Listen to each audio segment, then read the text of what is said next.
ទៅដល់បងប្អូនសមាជិកការគណៈបកកម្លាំងជាតិទាំងអស់ដែលអញ្ជើញមកពីបណ្ដា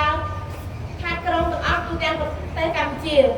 ជាកិច្ចបន្ទាប់នេះខ្ញុំសូមគោរពនិងជម្រាបសួរទៅដល់ថ្នាក់ដឹកនាំគណៈបកទាំងអស់ជាទីគោរពនិងអង្គសមាជិកទាំងមូល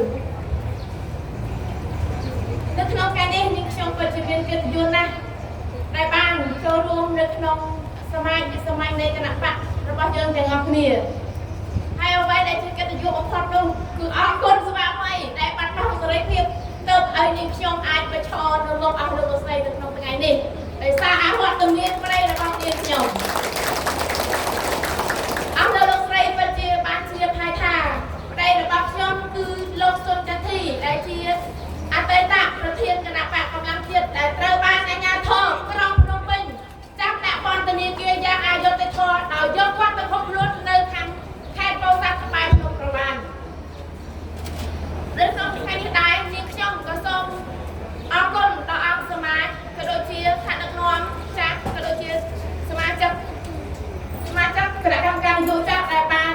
ផ្ដល់ឱកាសនិងធ្វើការបោះឆ្នោតឲ្យលោកនាងខ្ញុំហើយទៅជាសមាជិកគណៈកម្មការនយោបាយនិងក៏ជាសមាជិកគណៈកម្មការអចិន្ត្រៃយ៍ក្នុងគណៈបកនៅក្នុងថ្ងៃនេះនៅក្នុងថ្ងៃនេះដែរក្នុងដំណាក់លោកនាងខ្ញុំជាស្ត្រីម្នាក់ដែលត្រូវបានប្តីជាប់ពន្ធនាគារប្តីរបស់នាងខ្ញុំគាត់បារម្ភពីខ្ញុំគាត់មិនចង់ឲ្យខ្ញុំបន្តសកម្មភាពទេដោយសារយកទៅខ្ញុំមានផ្ទៃពោះនៅពេលដែលប្តីរបស់ខ្ញុំត្រូវបានរបបក្រុងភ្នំពេញចាប់ដាក់ពន្ធនាគារស្របនៅពេលដែលខ្ញុំមានទម្ងន់តែ7សប្តាហ៍ប្តីរបស់ខ្ញុំគាត់បានទទូចឲ្យខ្ញុំសូមសម្រាប់មើលថែទាំសុខភាពប៉ុន្តែខ្ញុំមិនអាចនៅស្ងៀមដោយអ្វីដែលគាត់ស្នើបានទេដោយសារតែរូបប្តីនាងខ្ញុំត្រូវបានគេចាប់ដាក់ពន្ធនាគារយ៉ាងអយុត្តិធម៌អញ្ចឹងដូចជានេះរូបនាងខ្ញុំជាភរិយារបស់គាត់ខ្ញុំមិនអាចដេករងចាំមើលរងចាំគេដោះលែងប្តីថាថ្ងៃណាដែលគេត្រូវដោះលែងប្តីនាងខ្ញុំមកមានសេរីភាពឡើងអីទេដោយសារតែរងភាពអយុត្តិធម៌តើនាងខ្ញុំតស៊ូនឹងបដិញ្ញាចិត្តជាមួយនឹងគណៈបកកម្លាំងជាតិដើម្បីធ្វើការទាមទារសិទ្ធិសេរីភាពនៅក្នុងប្រទេសរបស់យើងព្រោះប្រទេសរបស់យើងគឺការច្បាប់រដ្ឋធម្មនុញ្ញក្នុងនាមជាប្រជាពលរដ្ឋគឺត្រូវតែមានសិទ្ធិក្នុងការចេញមតិចំពោះភាពអវិជ្ជមាននៅក្នុងប្រទេសរបស់យើងដោយខ្ញុំមើលឃើញថាសប្តាហ៍ថ្ងៃបញ្ចេញមតិមិនបានបញ្ចេញមតិហើយគឺចាប់ខ្ញុំមិននៅមិនស្ងៀមទេដូចខ្ញុំនឹងរួមដំណើរជាមួយនឹងពុកម៉ែបងប្អូនសមាជិកការអង្គសមាជិកទាំងមូលដែលបានចូលរួមក្នុងថ្ងៃនេះដើម្បីធ្វើការទាមទារ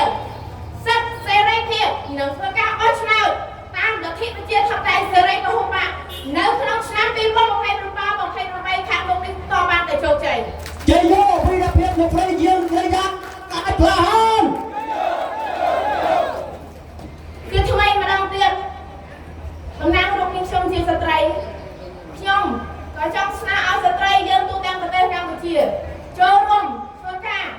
ជាមួយនឹងសង្គមជាមួយនឹងនយោបាយព្រោះនយោបាយគឺជាឆ្នាំបាយរបស់យើងទាំងអស់គ្នា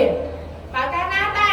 យើងខ្លាចយើងមិនហ៊ានចូលរួមនយោបាយនោះយើងមិនដឹងពីសិទ្ធិរបស់យើងទេ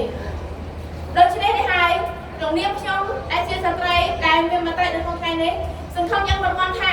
អង្គវិធីនៅក្នុងថ្ងៃនេះដែលបានអញ្ជើញមកសង្ឃឹមនឹងជួយពង្រីកកម្លាំងស្ត្រីយើងឲ្យបានទូទាំង25ខេត្តក្រុងជាមួយនឹងគណៈបកកម្លាំងជាតិជ័យយោចូលណាស្ត្រីរបស់គណៈបកកម្លាំងជាតិគ្រប់ខេត្តក្រុងនេះ